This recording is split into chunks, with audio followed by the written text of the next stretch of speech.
Greetings, traveler. I'm SnapJelly, and somebody asked me if gold was a good material to use for weapons and armor. And you are just gonna have to take my word for that, because I was looking through my file of suggestions that I saved, because I remembered this one, and I couldn't find it, and then I went through my file of old suggestions, and because that's what I do. When I get a suggestion that I like save it right away, and I put it in the file, and then over time I go through the file, and I delete the ones that I don't really like anymore, and the ones that I still like, I put in a new file called old suggestions, because they have to make room for new suggestions. And that is not very smart, but whatever. I remembered this one. I was like, oh yeah, I remember that I got that. So I went through my suggestions, and I couldn't find it. So I suppose that I either deleted it, or that I just didn't save it. That I saw it but didn't save it when I got it, because well, I couldn't find it. But I got it. I got the suggestion. Just take my word for it.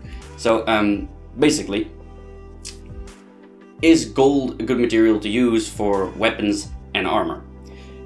No. First thing is that gold is almost 2.5 times heavier than steel, which would make a sword about 4 kilos, which is 8.8 pounds. That is way too heavy for a sword, a long sword I mean, right? That is way too heavy. It would just not be functional at that point. In fact, it is about 2.5 times too heavy for a sword, as I just said, because gold is about 2.5 times, a little less than 2.5 times heavier than steel. Yeah, you really don't want that extra weight. That is super heavy for a sword. And for armor, it should go without saying. A lot of people believe that armor is way heavier than it is. And then even so, armor shouldn't weigh you down that much. That weight that you would have on your shoulders if your armor would be made out of gold, that's just that's too much for it wouldn't be worth it. That's the thing. It wouldn't be worth it because gold is also a lot softer than steel. Now, again, there's probably a lot of ways around this, like alloys and whatever the heck, and you honestly shouldn't ask me. I'm not the right person to ask this, because I don't know these things. I'm not a gold expert. I'm not a gold expert, but I do know about Mohs scale of mineral hardness, which I looked up, which is a scale that's basically minerals are given a number, and anything I can talk. The minerals are given a number, and let's say you have a mineral and it has a number 7. Now that means that mineral can scratch anything that has a lower number than that 7. That's basically how it works. And steel is, as I see here, a 4 to a 4.5, and gold is only a 2.5 to a 3. So gold is a lot softer than steel. So really you get a bunch of extra weight for something that is not even as hard as steel, and there's really no point to having weapons or armor made of gold, and that doesn't even cover the cost, because obviously it would be hella expensive and not worth it, but that's, I don't really have to explain that, do I? That's just obvious. Now there's something else that I want to say. I got a lot of questions like this, I got this one, freaking, specifically gold. I think gold has been suggested to me several times, actually. But I get a lot of questions like this, what if you made a sword out of such, or I'm writing a book with a fantasy metal and it has these qualities, or magic, how does that affect the weapon, and blah blah. Now I would tell you right now, if you want to make a sword out of a material that's not steel, it is probably not gonna work, because what material your weapon is made out of, it kind of shapes the weapon in a way. I mean, can you make a sword out of whatever? I mean, yeah, technically, I guess you could make something that is sword-shaped. So, does that make it a sword? I guess, but would that be effective? Probably not. Just an example, right? Can you make a sword out of wood? Yeah, sure, I mean, of course you can make a wooden sword, right? So something that's sword-shaped out of wood, yeah, easy. But think about it this way, swords, the blades of swords, they are incredibly thin. They are super, super thin. Can you really make something that is that thin out of wood? Maybe, I guess. But if you could, then it would probably, it might be sharp, but the edge is not going to be as strong as steel, obviously. It's not going to be as sharp as steel. It wouldn't be that effective. I guess something that's that thin, made out of wood, would very easily break, because well, swords they are freaking thin. So, if it would break that easily, it really wouldn't be effective as a weapon. So it would, it would be beneficial if your wooden sword is thicker than steel swords would be. And that would make them quite heavy easily, or like unbalanced in a way. The balance would shift out because the blade needs to be thicker, but the grip can't be that much thicker because then it just becomes unwieldy. So the grip needs to be the same size, but the blade is thicker. So that would make it very top heavy, in which case it would rely more on blunt force trauma than it would, of course, rely on sharpness, because if it's thicker then there's no sharpness. In which case you might as well go all the way and just have all the weight at the top. Just focus on the thwack immediately, and I just described a club to you. Because, well, wood as a material supports weapons like clubs, but not swords. And there you go, steel as a material supports swords the way that they are shaped, the way that we know them. So if you want some different material, you want that to be a weapon in a somewhat medieval inspired fashion, then it's not gonna be this shape. Because this shape is this shape because steel is the way that it is. And now you might say, Jelly, but what about historical swords that were made from different material? Well, yeah, that's a good point, like bronze swords, for example. Well, keep in mind that there are no bronze longswords. All bronze swords are relatively small. And the earliest forms of iron swords and steel swords, they were also relatively small, like in the same style-ish as bronze swords, you can say. Until we got more used to handling steel, and like we kind of both discovered and invented steel at the same time, as far as I know. Again, correct me if I'm wrong, but like steel is like an alloy and it has more carbon and blah blah blah, but it's iron with more carbon. And I believed, I heard wherever that we like discovered iron sources that had more carbon, but we didn't know it was steel yet back then because we couldn't measure the carbon content and whatever, eventually learned how to make it, blah blah blah blah blah blah blah. Doesn't matter, we invented / discovered steel, and as we got more used to handling that, we discovered, hey, we can make these things longer, and that would be effective with this material, which it wouldn't with bronze. So if we hadn't discovered steel, then warfare would not have developed the way that it did, right, in the medieval period, like with the plate armor and the long swords, for example, that wouldn't have existed, because bronze as a material does not support that. Now something else, I want to add some speculation just for the fun of it, because, a lot of my viewers are trying to write books or fantasy books or whatever, in any case, it's just something to keep in mind. Let's say you have some fantasy setting somewhere, and you have a material that is different that you want to make weapons and armor out of. So let's say you have something that is just as hard as steel, like the same hardness, it has the same resistance, but it is lighter, right? Like just half the weight of steel, but the same toughness, the same hardness. That would be amazing, especially for armor, right? Because armor is not nearly that heavy that it would actively slow you down like some people believe, but if it could be lighter with the same strength, hell yeah, let's go for it. Oh, that would be great for armor. So that's the thing. Now, weapons. Would they be the same?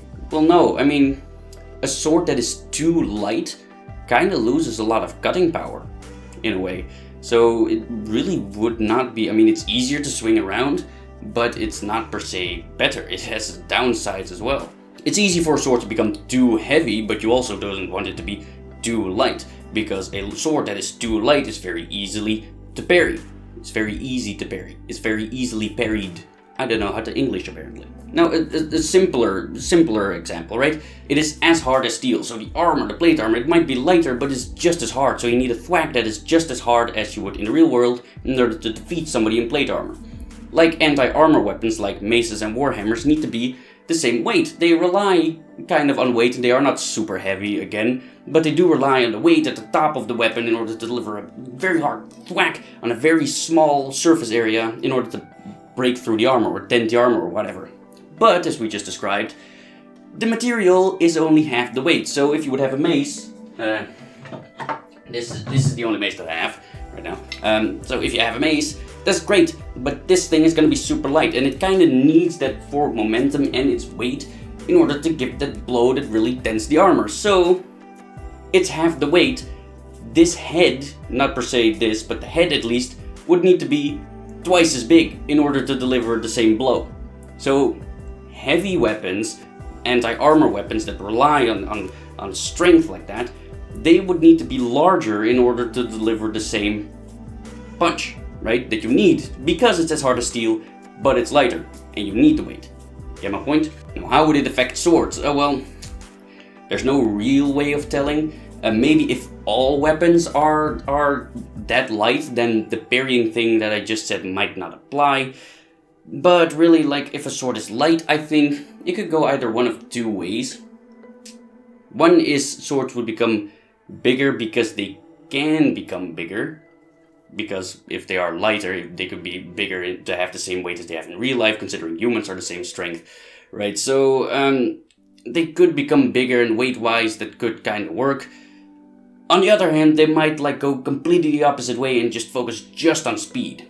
Like, really just on speed. Like, make them thin and like, rapier-ish, but, like, incredibly fast. Super fast, because they are so incredibly light. That could be a possibility. On the other hand, I feel like very short weapons would work very well as well, like no matter the weight, even if they are like daggers, or for example, it doesn't really matter how heavy they are as long as they're not like fucking dumbbells, right? So those are good either way. Like in real life, somebody in plate armor, like you would probably draw a dagger out on him, but the plate armor is lighter, so people would be way more mobile in their plate armor, so really, how would you defeat somebody in plate armor? Maybe not with a dagger in that case. I feel like something like this, there's a lot of speculation going on here, right? And I'm not saying this is the way it would be, I'm just throwing something your way to think about. Like, how would this develop? I think you could have like a very distinct shift between like heavy armored people with like heavy armor and incredibly large weapons that need to be large in order to have a bit of mass behind their blow. And like very light skirmishers who really just focus on the speed because they have no armor and their weapons are like super quick or something like that. There's a lot to speculate, but you know, changes. It wouldn't be the same because differences are being made. And now if you would look at it the other way, you have a material that is heavier. I guess people would assume that would make weapons bigger as well. Just a whole big bulky, everything is big and strong, and like monsters that use them are like super strong or whatever. But that's kind of silly, wouldn't it? Just in terms of practicality, that would be silly, because if you have a material that's heavier than steel and you would make the weapon even heavier, that would make it double heavier. But why though? Like, a skull is only that hard. You don't need a bigger hammer to fucking crack that skull. So, like a normal hammer that's like Warhammer sized, which are very often quite small, then just a full power thwack with that, you would already kill him. And then you might say, but the creatures that wield them, they are stronger than humans, so they could wield them easily. Okay, they could, but should they? I mean, even if they are stronger, and even if they for some reason could wield super large weapons like it's nothing, then it's still way larger than necessary to kill a human. So unless your humans also have tougher skin than normal humans, there's really no point. In fact, what I think would be logical is if the material you make weapons out of, if that's heavier than steel, then weapons would probably remain small. In fact, like short sword length. Because then, really, a weapon that's very long and very heavy, that would just get heavy on your arms. That would just weigh a lot. And you don't want that, right? So if your sword is too heavy, then you would probably keep it tucked in close, and you don't want it to be very long. You don't want to extend it very far because that's heavy on your muscles. So the weapons would be shorter, probably. I think, right? If the material is heavier, you would try your best in order to compensate, in order to make the weapon as light as possible, because otherwise it would be too heavy. Something like that. So I think I made my point by now. So if you stuck around this long, you might as well subscribe. Also follow me on social media, links are in the description below. And thank you for joining my quest, and I hope you'll join me in the next one. Bye guys.